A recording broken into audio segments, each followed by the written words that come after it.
3 जुलाई 1988 की सुबह फारस की खाड़ी में एक यात्री विमान आसमान में ऊपर चढ़ रहा था। सब कुछ बिल्कुल सामान्य था। यात्री अपनी सीटों पर आराम से बैठे थे।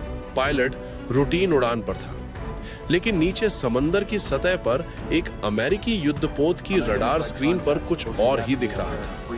वहां के अधिकारियों के दिमाग में एक ही बात थी, ये दुश्मन का लड़ाकू विमान है।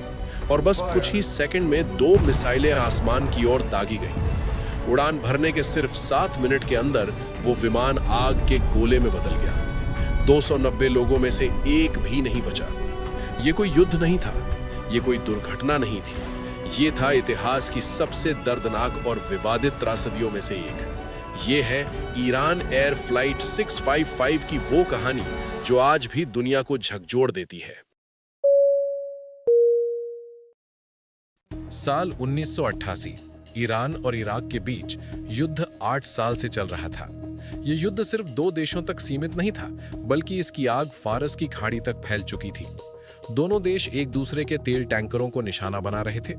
खाड़ी में तेल की सप्लाई खतरे में थी, इसलिए अमेरिका, फ्रांस और ब्रिटेन जैसे कई देशों ने अपने युद्धपोत वहां तैनात किए थे ताकि व्यापारिक जहाजों की सुरक्षा हो सके। अमेरिका ने एक विशेष ऑपरेशन के तहत अपने सबसे आधुनिक और ताकतवर युद्धपोतों में से एक को फारस की खाड़ी में भेजा था।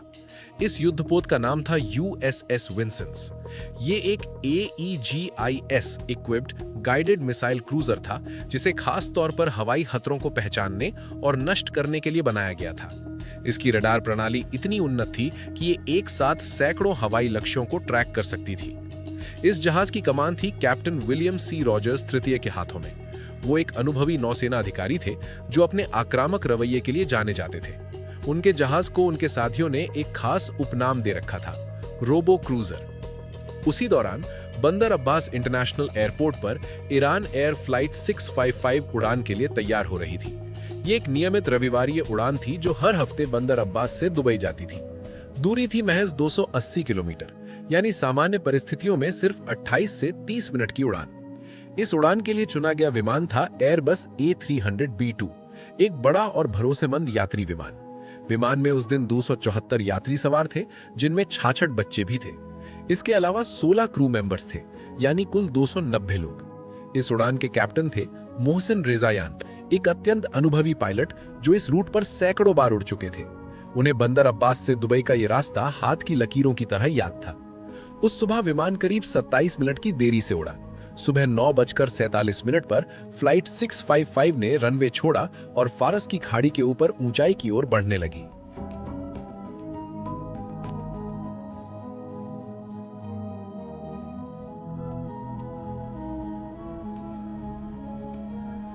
कैप्टन रेजायान उस वक्त बंदर अब्बास और दुबई के एयर ट्रैफिक कंट्रोल से संपर्क में थे। उड़ान बिल्कुल सामान्य थी। विमान अपने निर्धारित हवाई मार्ग एम्बर 59 पर था और सही तरह से ऊंचाई हासिल कर रहा था। लेकिन नीचे USS विंसेंस पर जो हो रहा था वो बिल्कुल अलग था। उस सुबह विंसेंस ईरानी स्पीड बोट से लड़ रहा था जो एक पाकिस्तानी तेल टैंकर को परेशान कर रहे थे। विंसेंस का एक हेलीकॉप्टर ईरानी नावों की निगरानी कर रहा था जब उस पर गोलियां चलाई गई। विंसेंस और उसके साथी जहाज USS मॉन्टगोगी ने ईरानी गनबोट्स को खदेड़ने के लिए लड़ाई शुरू कर दी। इस समय विंसेंस ईरान के समुद्री क्षेत्र में दाखिल हो चुका था। जहाज की बंदूकों में से एक जाम हो गई थी। चारों तरफ अफरा तफरी थी। CIC यानी कॉम्बैट इंफॉर्मेशन सेंटर में हर तरफ अलार्म बज रहे थे। रेडियो पर आवाजें आ जा रही थी। सभी ऑपरेटर एक साथ कई काम कर रहे थे। और इसी अराजकता के बीच रडार स्क्रीन पर एक नया निशान उभरा। एक विमान बंदर अब्बास एयरपोर्ट से उड़ान भर रहा था। अब समझते हैं वो तकनीकी गलती जिसने 290 लोगों की जान ले ली। हर विमान में एक IIF सिस्टम होता है, आइडेंटिफिकेशन फ्रेंड और फो। ये सिस्टम एक तरह का इलेक्ट्रॉनिक पहचान पत्र होता है। जब कोई जहाज या रडार स्टेशन किसी विमान से पहचान पूछता है तो IIF सिस्टम एक कोड भेजता है। सैनिक विमान मोड 2 कोड इस्तेमाल करते हैं, जबकि नागरिक विमान मोड 3 यानी सिविलियन ट्रांसपॉन्डर कोड 6760 पर काम करते हैं। ईरान एयर फ्लाइट 655 अपना सही सिविलियन मोड 3 कोड 6760 प्रसारित कर रही थी। लेकिन बंदर अब्बास एक दोहरा उपयोग वाला एयरपोर्ट था, यानी वहां नागरिक और सैनिक दोनों तरह के विमान उड़ते थे। ईरान के कुछ F-14 लड़ाकू विमान भी उसी एयरपोर्ट पर खड़े थे। जब विंसेंस के रडार ऑपरेटर ने फ्लाइट 655 को उड़ान भरते देखा तो उसी समय एक मोड 2 यानी सैनिक IIF सिग्नल भी रडार पर आया, लेकिन वो सिग्नल जमीन पर खड़े F-14 से आ रहा था, उड़ते हुए यात्री विमान से नहीं। ऑपरेटर ने गलती से उस सैनिक कोड को फ्लाइट 655 से जोड़ दिया। ये एक छोटी सी तकनीकी चूक थी, लेकिन इस चूक की कीमत 290 लोगों को अपनी जान देकर चुकानी पड़ी। विंसेंस के CIC में अब यह संदेश फैल गया कि रडार पर एक ईरानी F-14 उड़ान भर रहा है और वो सीधे विंसेंस की ओर आ रहा है। कैप्टन रॉजर्स ने तुरंत हवाई रक्षे की प्रक्रिया शुरू की। उन्होंने अंतर्राष्ट्रीय संकट आवृत्ति पर 7 बार चेतावनी दी। कहा गया, अज्ञात विमान, आप सैन्य क्षेत्र में प्रवेश कर रहे हैं, अपने इरादे बताएं। लेकिन फ्लाइट 655 से कोई जवाब नहीं आया। क्यों?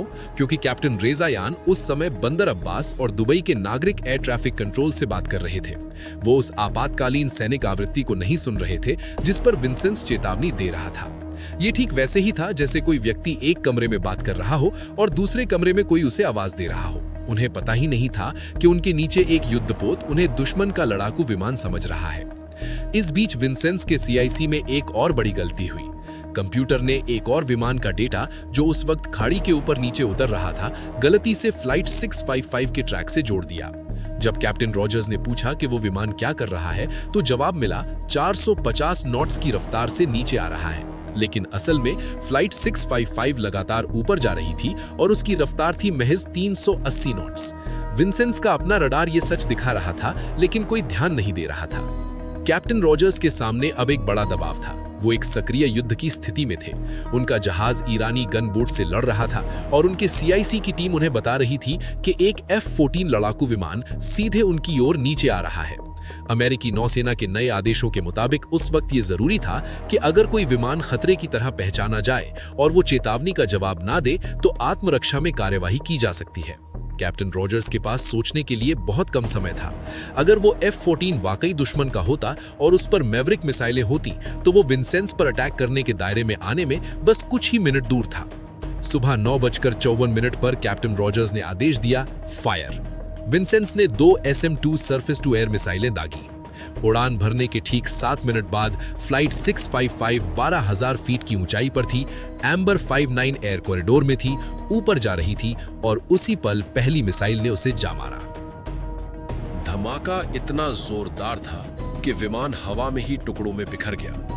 274 यात्री, 16 क्रू मेंबर, 66 बच्चे, सभी 290 लोग, एक भी नहीं बचा। उनके टुकड़े और सामान फारस की खाड़ी में बिखर गए। तेहरान में, बंदर अब्बास में, दुबई में, जहां परिवार इंतजार कर रहे थे, वहां खबर आई तो सन्नाटा छा गया। ईरान में हाहाकार मच गया। हजारों लोग सड़कों पर उतर आए। ईरान ने इसे बर्बर नरसंहार करार दिया। पूरी दुनिया सख्ते में आ गई। एक यात्री विमान को एक आधुनिक युद्धपोत ने मिसाइल से मार गिराया था और वो विमान पूरी तरह सही रास्ते पर, सही ऊंचाई पर, सही कोड के साथ उड़ रहा था। घटना के कुछ ही घंटों में अमेरिकी अधिकारियों ने प्रेस कॉन्फ्रेंस की। अमेरिकी नौसेना के प्रमुख एडमिरल विलियम क्रो ने कहा, विंसेंस ने आत्मरक्षा में कार्रवाई की। विमान एयर कॉरिडोर से बाहर था, वो नीचे आ रहा था, उसकी रफ्तार लड़ाकू विमान जैसी थी। लेकिन ये सब झूठ था। 1 महीने बाद अमेरिकी नौसेना की खुद की जांच रिपोर्ट ने यह स्वीकार किया कि फ्लाइट 655 अपने निर्धारित हवाई मार्ग में थी। वो ऊपर जा रही थी, नीचे नहीं। उसकी रफ्तार सामान्य थी और वो सही सिविलियन IFF कोड प्रसारित कर रही थी। जांच में यह भी निकला कि विंसेंस खुद ईरानी सीमा के अंदर था जब उसने मिसाइलें दागी। यानी जो जहाज अंतरराष्ट्रीय कानून तोड़कर दूसरे देश की सीमा में था, उसने निर्दोष यात्रियों को मार डाला। 1992 में एडमिरल क्रो ने अमेरिकी टेलीविजन पर खुद स्वीकार किया कि विंसेंस ईरानी सीमा के अंदर था जब उसने मिसाइलें चलाईं। और अब आती है वो बात जो शायद आपको सबसे ज्यादा हैरान करे। घटना के बाद विंसेंस के क्रू को कॉम्बैट एक्शन रिबन से सम्मानित किया गया। वायु युद्ध समन्वयक को नेवी कमेंडेशन मेडल दिया गया और कैप्टन विलियम रॉजर्स को अपनी सेवा के अंत में लीजन ऑफ मेरिट से नवाजा गया। अमेरिका ने कभी आधिकारिक रूप से माफी नहीं मांगी। 1989 में ईरान ने अंतर्राष्ट्रीय न्यायालय में मुकदमा दायर किया। 7 साल बाद 1996 में अमेरिका ने गहरा खेद जताते हुए $61.8 मिलियन पीड़ित परिवारों को देने पर सहमति जताई, लेकिन उसने कभी नहीं कहा कि ये उसकी गलती थी। आज भी बंदर अब्बास में एक स्मारक है जहां 290 लोगों के नाम लिखे हैं।